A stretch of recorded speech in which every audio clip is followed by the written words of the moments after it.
नमस्कार, मैं हूं दीपक शास्त्री।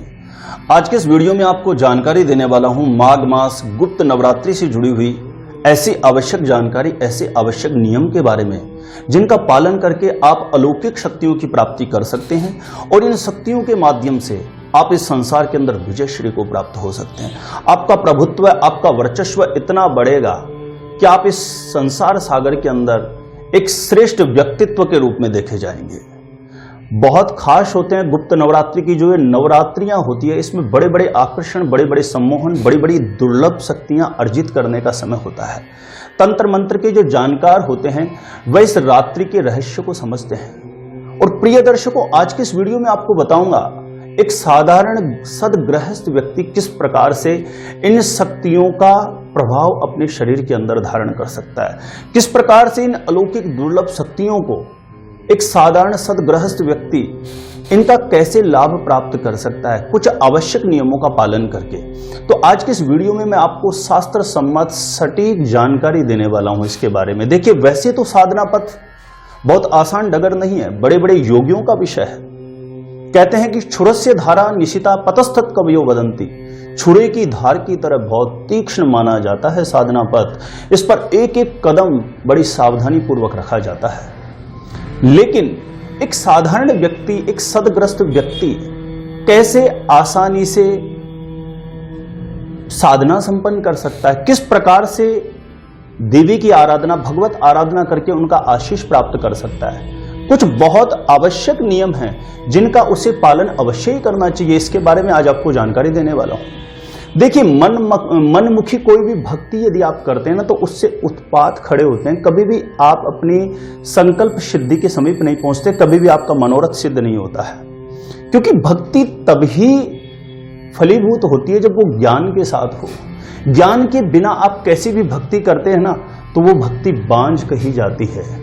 वो हमेशा किसी भी प्रकार का फल आपको नहीं दे सकती।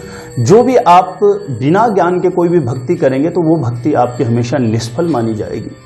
तो आज के इस वीडियो में आपको बताएंगे कि गुप्त नवरात्रि का जो समय है 12 फरवरी से 21 फरवरी के अंतर्गत, इसमें किस समय आपको घट स्थापना करनी है और आपको किन किन आवश्यक नियमों का पालन करना है। देखिए, नवरात्रि जो होते हैं, ये नवरात्रियां जो होती है ना, इसका बहुत बड़ा वर्णन है शास्त्रों में। क्योंकि साल में 4 नवरात्रि आते हैं तो 36 रात्रियां हो गई। और इन 36 रात्रियों को जो पवित्रता पूर्वक संयम साधना के पथ पर चलते हुए व्यक्ति साध लेता है, वो इस दुनिया के अंदर उसकी कीर्ति बहुत विकसित होती है। उसका ओज, तेज, उसका आभामंडल, उसका जो ओरा होता है इतना इफेक्टिव हो जाता है कि उसके समीप भी कोई दुखी व्यक्ति पहुंचता है तो उसको सुकून मिलता है। डरा हुआ कोई व्यक्ति ऐसे व्यक्ति के समीप पहुंचता है तो उसको निर्भयता महसूस होती है। ऐसे व्यक्ति की ओरा इतनी इफेक्टिव हो जाती है, किसी दुखी व्यक्ति के समीप भी चला जाए ना तो उसको सुकून की प्राप्ति हो जाती है। तो प्रिय दर्शकों, 36 रात्रियों का जो मैं आपको बता रहा हूं, साल में 4 नवरात्रियों का वर्णन है। और इन 36 रात्रियों को जो व्यक्ति पवित्रता पूर्वक साध लेता है, उसके जीवन में इस दुनिया के अंदर किसी भी चीज की कमी नहीं रहती। वो दुर्लभ से दुर्लभ ऐसी कोई भी वस्तु इस संसार के अंदर नहीं है जिसे वो प्राप्त नहीं कर सकता। लेकिन शर्त है, ज्ञान के साथ उसकी भक्ति होना आवश्यक है। तो आपको बता दूं, एक साधारण सदग्रस्त व्यक्ति किस प्रकार से गुप्त नवरात्रि के अंतर्गत उसे साधना संपन्न करनी चाहिए। 12 फरवरी से 21 फरवरी के अंतर्गत जो गुप्त नवरात्रि का समय है, इसमें सबसे पहले उसको घट स्थापन सही समय पे करना चाहिए। जैसे कि घट स्थापन का जो मुहूर्त है वह रहेगा 8:34 से 9:59 के मध्य। और दूसरा मुहूर्त रहेगा अभिजीत मुहूर्त, वो रहेगा 12:13 से और 12:58 के मध्य। इस समय के अंतर्गत, क्योंकि ज्योतिष शास्त्र के हिसाब से समय की बड़ी महत्वता है, तो इस समय में उसे घट स्थापना करनी चाहिए। और देखिए, पूजा पाठ में क्या करना चाहिए उसको। जैसे कि गुप्त नवरात्रि के अंतर्गत दुर्गा सप्तशती का पाठ करना बहुत ज्यादा शुभ माना जाता है। या आप अपने इष्ट देव का या कोई भी आपकी जो परंपरा चली आ रही है उसके हिसाब से भी आप कोई पाठ कर सकते हैं। लेकिन बहुत आवश्यक सावधानी और आवश्यक नियम क्या है, इन नियमों के बिना आपकी भक्ति निष्फल रहेगी। आप कोई भी कुछ भी कर रहे हैं तो वो कभी भी आपका फलीभूत नहीं हो सकता। जो आवश्यक नियम है उसके बारे में आपको जानकारी दे देता हूं। सबसे पहला नियम है, गुप्त नवरात्रि के अंतर्गत रोज आपको सूर्योदय से पहले उठ करके स्नान अवश्य करना है। बाहर की कोई भी पदार्थ हो उनका सेवन नहीं करना है, विशेष करके तामसिक लहसुन प्याज का सेवन नहीं करना है और इनका स्पर्श भी आपको बिल्कुल नहीं करना है। दिन में बिल्कुल नहीं सोना चाहिए, झूठ बिल्कुल नहीं बोलना चाहिए, क्रोध आपको बिल्कुल नहीं करना है, किसी की निंदा अपनी वाणी से आपको बिल्कुल भी नहीं करनी है। बेड पर आपको नहीं सोना है, जमीन पर चटाई बिछा करके या जो भी है संभव हो तो चटाई बिछा के आपको सोना चाहिए।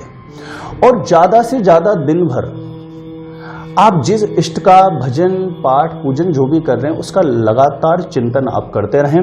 दिन में दोनों समय स्नान करना आवश्यक है।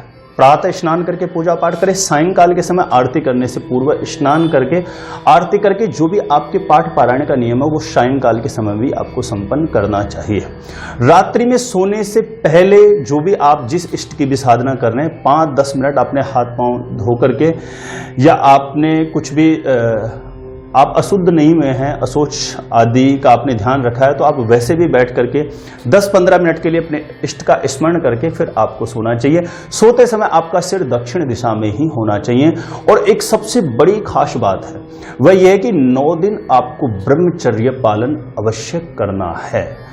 इन सभी बातों का किसी भी प्रकार का यदि आपको कोई दुर्व्यसन है, आप गुटखा बीड़ी सिगरेट ऐसी चीजों का सेवन करते हैं तो ये 9 दिन आपको नहीं करना है, नहीं तो आपकी उपासना आपकी साधना खंडित मानी जाएगी। आप इस प्रकार से इन सभी नियमों का पालन करते हुए आप नवरात्रि की जब नवमी आती है उस दिन आपको घर में 9 कन्याओं को भोजन करा के उनको यथोचित दान दक्षिणा आपको दक्षिणा अवश्य देनी चाहिए।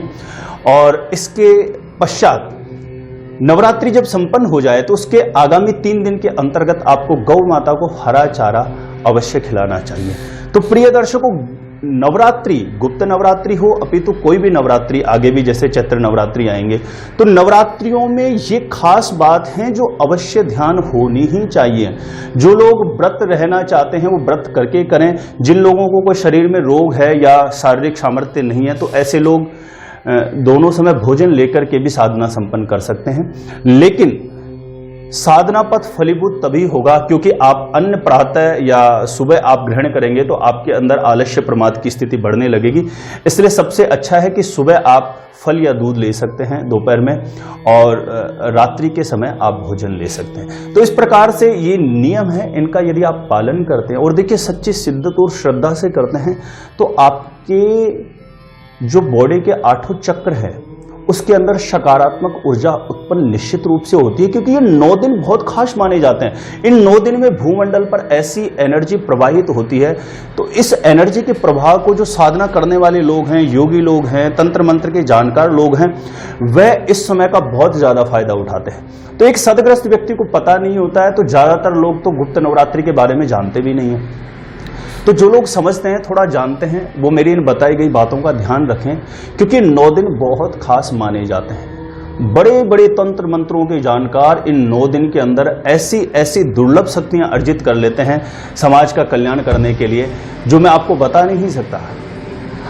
एक सदग्रस्त व्यक्ति जो मैंने बताया इस प्रकार से साधारण नियमों का पालन करते हुए माँ भगवती का आशीष प्राप्त कर सकते हैं। मंत्रों की दुर्लभ शक्तियों को, क्योंकि शक्तियां क्या है आंखों से देखी नहीं जाती, वो अपने आप आपको सपोर्ट देती रहती है। आप बोलते हैं तो आपकी वाणी में वो प्रभाव आता है शक्तियों का। आप जहां कहीं भी समाज में जाते हैं आपको एक अच्छा सम्मान, एक अच्छी इज्जत मिलेगी। आप जहां कहीं भी अपना कदम रखेंगे, कोई भी बात रखेंगे किसी व्यक्ति विशेष के सम्मुख, तो आपकी बात तुरंत स्वीकार की जाएगी। शक्तियां इस प्रकार से कार्य करते हुए व्यक्ति को सफलता के शीर्ष पर पहुंचा देती है।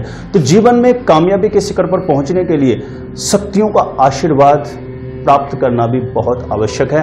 तो उम्मीद करता हूं प्रिय दर्शकों, ये 9 दिन आप संयमित रहते हुए, साधना के पथ पर चलते हुए, मां भगवती का चिंतन स्मरण करते हुए व्यतीत करेंगे। और ऐसा करते हैं तो निश्चित रूप से आपका मनोरथ अवश्य शीघ्र अतिशीघ्र सिद्ध होगा। उम्मीद करता हूं इस वीडियो के माध्यम से आप जरूर लाभान्वित होंगे। और वीडियो अच्छा लगे तो लाइक जरूर करना, वीडियो को शेयर कर सकते हैं और चैनल पर पहले बार आए तो मेरे चैनल को आप सब्सक्राइब कर सकते हैं। किसी भी प्रकार की आप जानकारी प्राप्त करना चाहते हैं तो आप मुझे कॉल भी कर सकते हैं। और आप अपने बारे में, अपनी संतान के बारे में, अपने करियर के बारे में, किसी भी प्रकार से अपनी जन्म पत्रिका का साइंटिफिक सटीक ज्योतिष विश्लेषण मेरे द्वारा करवाना चाहते हैं तो आप मुझे संपर्क कर सकते हैं। आज के लिए इतना ही, धन्यवाद।